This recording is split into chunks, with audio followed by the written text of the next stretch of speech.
Hi, this is Jeffrey Rhoades from experimentalhomesteader.com, and before I begin I wanted to say we did receive this item for free or at a reduced price for our honest opinions. All opinions are our own, and today I am talking about County Line Kitchen Cold Brew Coffee Maker. Okay, these are the directions.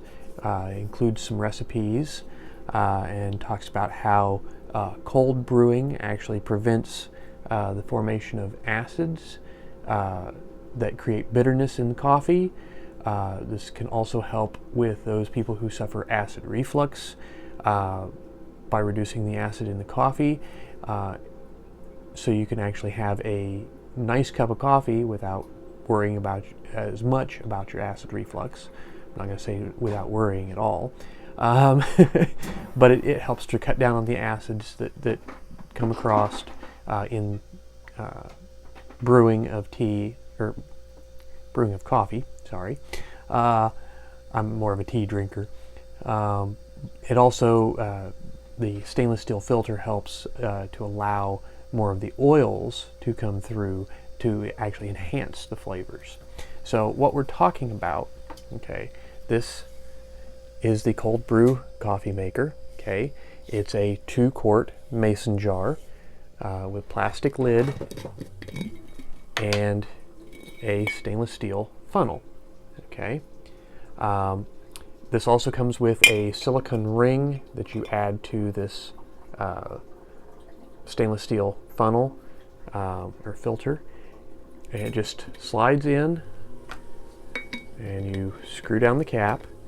Now, because of that seal, because of that silicone ring in there, your lid's not going to fit all the way down.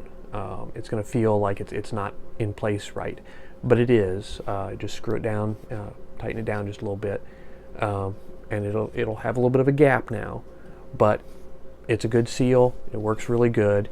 And what you'll do, you put your coffee grounds or your tea leaves or whatever it is that you're wanting to brew into the filter, and then you add your water through the filter into the jar, fill it up, put your lid on, and then you will shake it, okay, to get that water up over the grounds or the tea leaves, and you get everything wet in there because you need to wet everything down and get it, fully wetted. Then you set this aside and you wait an hour or two, and you check it to see whether, make sure everything is wet. If you've still got dry leaves or dry grounds, then you want to shake it up again, get everything wet, and then you will set this aside. If you set it at room temperature, you set it aside for 12 to 24 hours. If you're going to refrigerate it right away, then it sets for 24 to 48 hours. And then you'll have a nicely brewed either coffee or tea or whatever else it is that you're trying to do here. And it's a great system.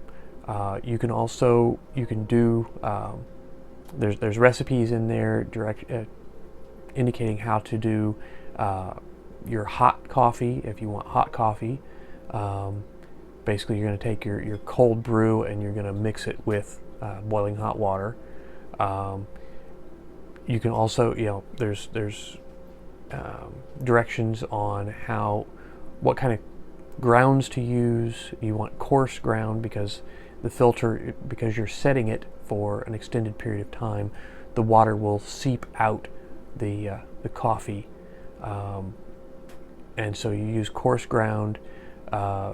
Tells you how much grounds to use depending on how strong of coffee you want.